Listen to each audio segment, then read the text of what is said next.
오늘 말씀의 주제는 하나님이 구원하시다입니다. 우리 함께 믿음으로 선포하실까요? 믿으시면 하나님이 구원하시다. 오늘 본문의 이야기는 하나님께서 요나단 한 사람을 시작으로 해서 블레셋으로부터 나라 전체를 구원하는 이야기입니다. 우리 다윗과 골리앗 이야기 잘 아시죠? 다윗과 골리앗 이야기는 일반 사람들에게도 알려질 정도로 굉장히 유명한 이야기이고, 오늘 본문에 이 요나단과 블레셋 싸움 이야기는 잘 안 알려진 그런 이야기입니다. 그런데 제가 묵상하면서 발견한 내용은 두 이야기의 의미, 가치, 그리고 주제는 거의 비슷하거나 같다는 것입니다. 다윗과 골리앗의 이야기도, 오늘 이 요나단과 블레셋 싸움 이야기도 하나님께서 한 사람을 사용하는 것을 시작으로 해서, 다윗 그리고 요나단을 시작으로 해서 블레셋으로부터 나라 전체를 구원하는 이야기입니다. 그 양쪽 이야기에는 다 사울 왕이 있습니다. 사실은 사울이 해야 되는 일입니다. 사울을 하나님께서 왕으로 기름 부으신 1차 목표가 무엇이었느냐? 왕이, 대통령이 할 일이 얼마나 많이 있겠습니까? 그런데 첫 번째로 주신 사명은 바로 블레셋으로부터 나라를 구원하는 것이었습니다.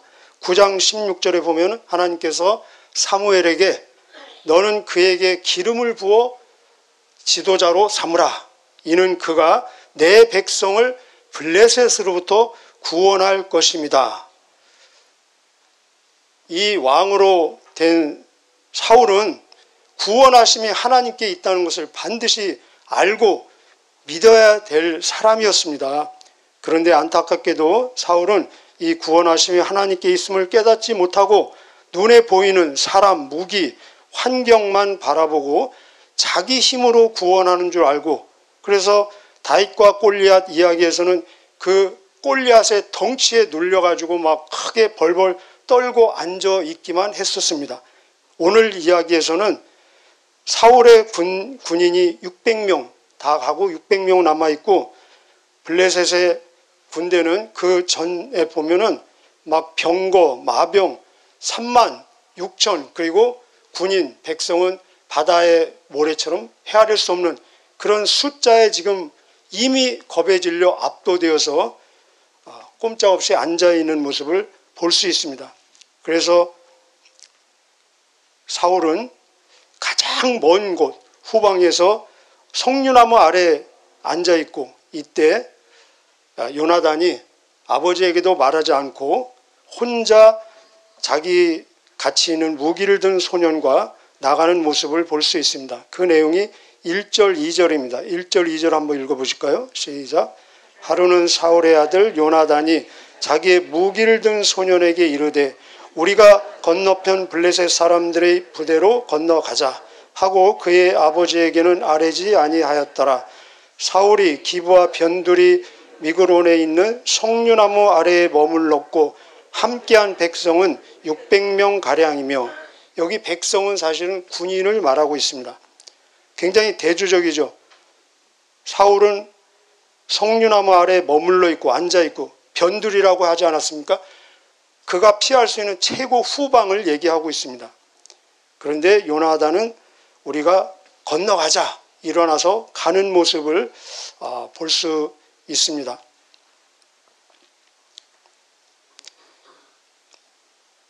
이스라엘과 이 블레셋 진영을 가로막고 있는, 거기에는 큰 그 바위가 있다고 4절에 나와 있습니다. 4절 한번 읽어보실까요? 시작. 요나단이 블레셋 사람에게로 건너가려 하는 어기사기 이쪽에는 험한 바위가 있고 저쪽에도 험한 바위가 있는데 하나의 이름은 보세스요 하나의 이름은 세라라. 한 바위는 북쪽에서 5절이요 믹마스 앞에 일어섰고 하나는 남쪽에서 게바 앞에 일어섰더라. 예, 이 바위를 건너가야 됩니다. 근데 이 바위는 우리가 생각하는 그런 어떤 큰 바위 그 정도가 아니라 마치 돌기둥, 절벽을 얘기하고 있습니다. 그래서 이 블레셋 진영을 쳐들어가려면 이 절벽을 넘어가야 됩니다. 그래서 요나단과 그리고 자기의 무기를 맡은 소년이 이 절벽을 지금 넘어가는 장면입니다. 여러분 이 장면을 한번 상상해 보십시오. 굉장히 인간적으로 보면 얼마나 무모한 짓 아닙니까? 이 엄청난 군인이 있는 그 처소에 두 소년이 아마 다윗이 골리앗을 무찔렀을 때 그리고 요나단이 지금 상황 비슷한 나이 아니겠습니까? 10대 중반 아니면 후반 이 두 소년이 절벽을 넘어서 지금 상대편 처소로 가고 있습니다. 자, 우리 요절 6절 읽었는데 다시 한번 읽어보겠습니다. 이 요나단의 고백을 보면서 골리앗 앞에 나가는 다윗의 고백과 어떤 비슷한 점이 있는지 한번 묵상해 보시기를 바랍니다. 6절 같이 읽어보겠습니다. 요나단이 자기의 무기를 든 소년에게 이르되 우리가 이 할례 받지 않은 자들에게로 건너가자.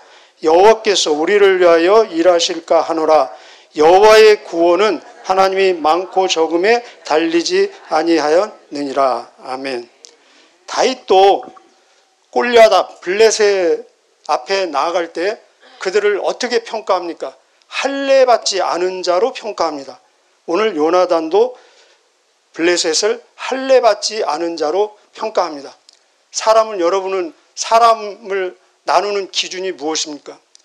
이들은 어떤 외모나 등치나 숫자, 무기 그런 것들로 사람을 평가한 것이 아니라 할례를 받았느냐 안 받았느냐 이것은 무슨 의미입니까? 영적으로 하나님이 함께하는 사람이냐 하나님이 함께하지 않는 사람이냐 하나님이 없는 사람 하나님이 있는 사람으로 사람을 나눈다는 것입니다. 우리 얘기로 하면은 예수 안 믿는 사람이냐 예수 믿는 사람이냐 예수님이 있는 사람이냐 예수님이 없는 사람이냐가 사람을 나누는 절대 기준이 된다는 것입니다.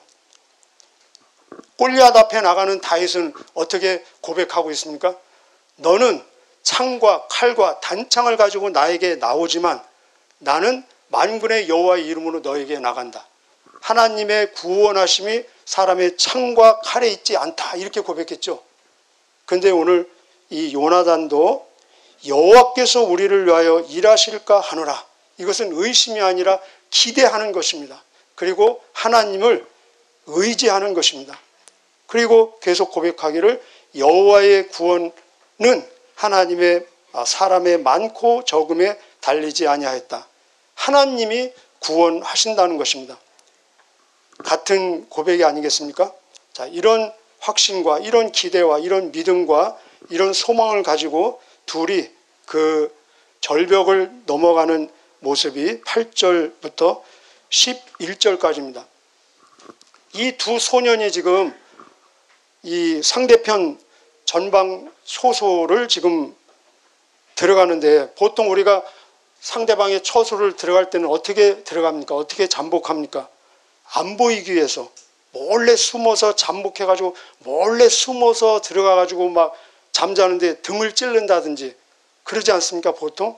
그런데 이 두 소년은 역부로 불어 보이기 위해서 자 우리가 너희들에게 건너간다. 우리를 봐라. 그렇게 지금 보이기 위해서 지금 가고 있다는 것입니다.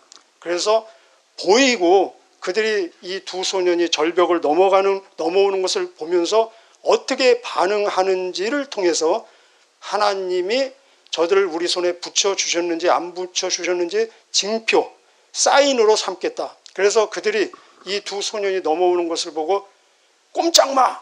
넘어오면 죽이겠다. 그러면은 우리는 넘어가지 않아야 되겠다는 사인이고 그들이 일로 와 우리에게 와 우리가 너희들에게 뭔가 가르쳐줄게 하면은 하나님께서 저 블레셋을 우리에게 완전히 붙여준 사인으로 받겠다.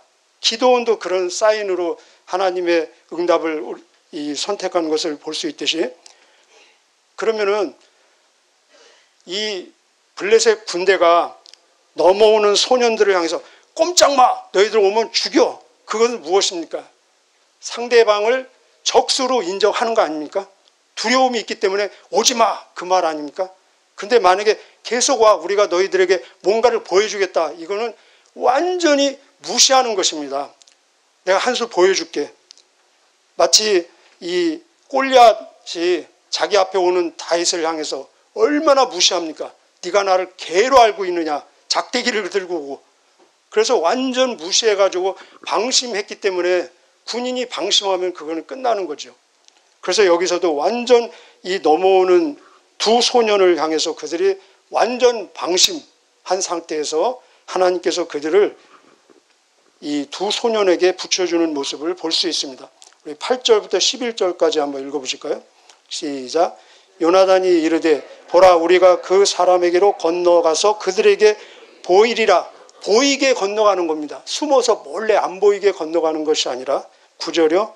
그들이 만일 우리에게 이르기를 우리가 너에게로 가기를 기다리라 하면 우리는 우리가 있는 곳에 가만히 서서 그들에게로 올라가지 말 것이요.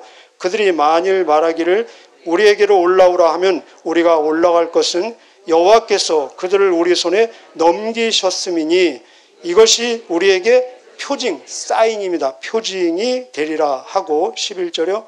둘이 다 블레셋 사람들에게 보임에 블레셋 사람이 이리로 오라. 히브리 사람이 그들이 숨었던 구멍에서 나온다 하고 그 부대 사람들이 요나단과 그의 무기를 든 자에게 이르되 우리에게로 올라오라. 너희에게 보여줄 것이 있느니라. 이거는 뭡니까? 한 수 가르쳐 주겠다. 본때를 보여주겠다. 그 말입니다. 한지라 요나단이 자기의 무기를 든 자에게 이르되 나를 따라 올라오라. 여호와께서 그들을 이스라엘의 손에 넘기셨느니라 하고. 그래서 13절 14절은 두 소년이 무기도 없는 것 같아요. 이 절벽을 어떻게 넘어갑니까? 아무 도구도 없는 것 같습니다. 이 요나단과 두 소년이 손과 발로, 여러분 아무 장비 없이 손발만 사용해서 절벽 타보신 경험 있으세요? 손발만 사용해서 절벽을 넘어갔는데 이 두 소년이 그 전방 처소에 있는 20명의 무장한 블레셋 군인을 죽입니다. 그러면은 일당 10명 죽인 셈이잖아요. 그럼 다윗이 이 골리앗 한 사람 죽인 거 못지 않잖아요. 그죠? 10명이기 때문에. 그 내용이 13절, 14절. 이 두 명의 소년이 어떻게 20명의 장정 군인을 죽였는지 그 내용은 나오지 않습니다. 하나님께서 죽이신 것입니다. 미리 얼어붙게 해가지고. 13절, 14절. 시작. 요나단이 손 발로 기어 올라갔고 그 무기를 든 자도 따랐더라. 블레셋 사람들이 요나단 앞에서 엎드려지며 알아서 엎드려진 겁니다. 엎드려지며 자빠진 것입니다. 계속요. 무기를 든 자가 따라가며 죽였으니 요나단과 그 무기를 든 자가 반나절 가리 땅 안에서 처음으로 쳐 죽인 자가 20명가량이라. 이것은 시작에 불과한 것입니다. 그래서 다 계속해서 보면은 이 뭐 병거, 마병이 막 3만 6천, 해변의 모래와 같이 많은 백성, 군인 있지 않았습니까? 그냥 알아서 다 죽는 것입니다. 지진도 일어나고 공포가 일어나고 나중에는 자기들끼리 싸워가지고 자중질환이라고 하죠. 자기들끼리 치고 받고 찌르고 해서 다 완전 무찔러져서 완승, 압승을 하는 모습을 볼 수 있습니다. 15절 같이 읽어보실까요? 15절 시작. 들에 있는 진영과 모든 백성들이 공포에 떨었고 부대와 노략군들도 떨었으며 땅도 진동하였으니 이는 큰 떨림이었더라. 이건 다 블레셋 군대를 말하고 있습니다. 그래서 뭐 처수에 있는 군인들, 진지 안에 있는 군인들, 전장 바깥에 있는 군인들, 뭐 기습 부대들, 여러 부대들이 다 공통적인 것은 스스로 부들부들 떨고 거기에 지진까지 일어나고. 그래서 16절 보면은 블레셋 사람들이 무너져 이리저리 흩어지는 모습, 갈팡질팡입니다. 그리고 20절은 자기들끼리 치고받고 찌르고 해서 자중질환이 일어나서 스스로 멸절되는 모습이 20절입니다. 20절 한번 보실까요? 같이요. 사울과 그와 함께한 모든 백성이 모여 전장에 가서 본즉 블레셋 사람들이 각각 칼로 자기의 동무들을 침으로 크게 혼란하였더라. 스스로 무너져 내리는 모습. 그래서 하나님이 구원하신다는 이야기입니다. 결론입니다. 23절. 하나님이 구원하시다. 23절 읽겠습니다. 시작. 여호와께서 그날에 이스라엘을 구원하심으로 전쟁이 베다엔을 지나니라. 아멘. 하나님이 구원하십니다. 오늘도 살아 역사하시는 하나님께서는 하나님의 백성들을 구원하고 계십니다. 하나님께서 사람들을 불러서 사용하시는 궁극적인 목적, 사명은 결국은 구원입니다. 구원 이야기입니다. 모든 성경에 하나님이 사람 부르시는 사명은 구원입니다. 제가 몇 사람만 소개해 버릴까요? 우리가 잘 아는 사람들. 하나님께서는 노아를 부르십니다. 왜 그렇습니까? 홍수로부터 구원하시기 위해서 부르십니다. 아브라함을 부르십니다. 왜 부르십니까? 갈대아 우르, 우상 숭배에서 구원하시기 위해서 아브라함을 부르십니다.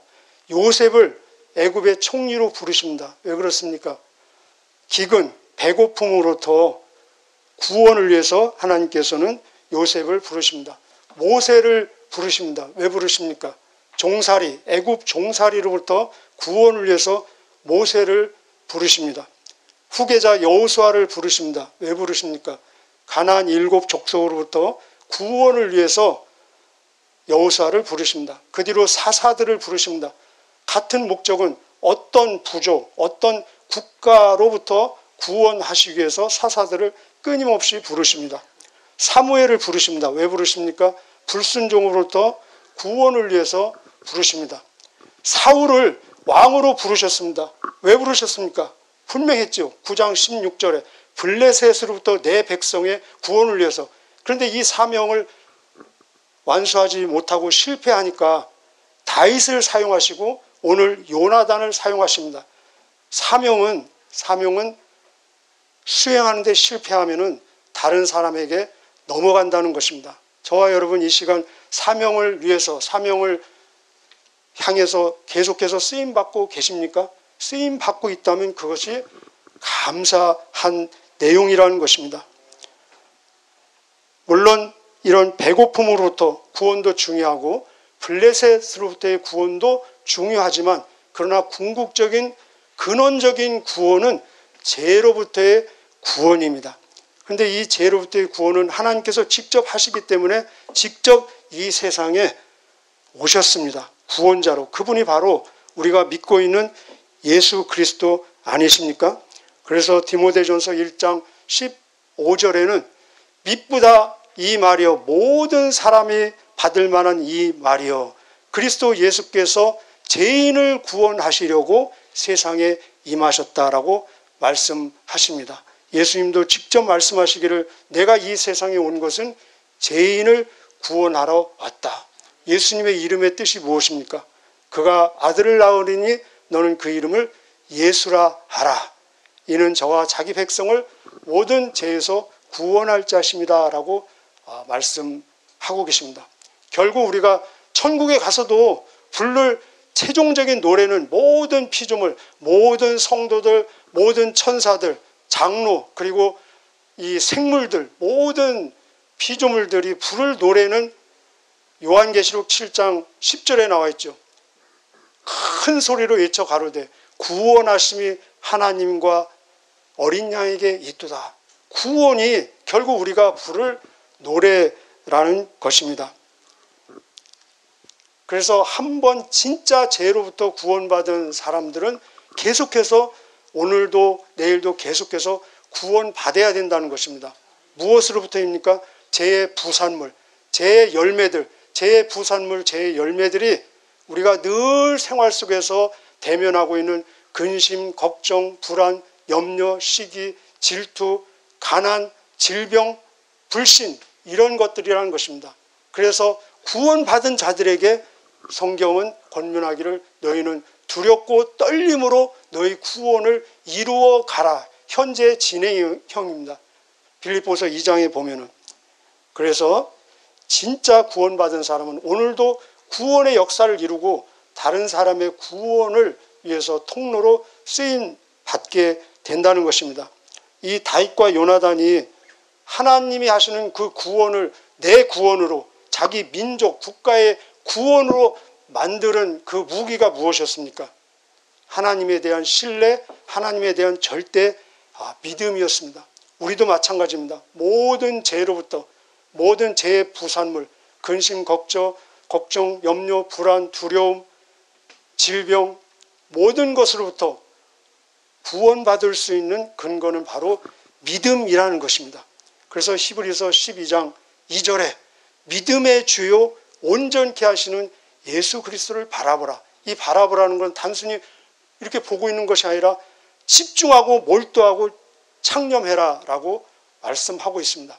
바로 우리 믿음의 근거도 예수님이시고 우리가 믿는 내용도 예수님이 하신 일, 예수님의 말씀, 예수님의 신실하심, 예수님의 능력이라는 것입니다. 그리고 우리가 믿는 대상도 바로 예수님이라는 것입니다. 오늘도 저와 여러분 우리의 믿음의 근거이며 내용이며 대상인 예수님께 집중함으로 구원의 통로로 쓰임받는 기쁨과 감사가 넘치는 복된 날 되시기를 주님의 이름으로 축복합니다. 우리 기도하시겠습니다.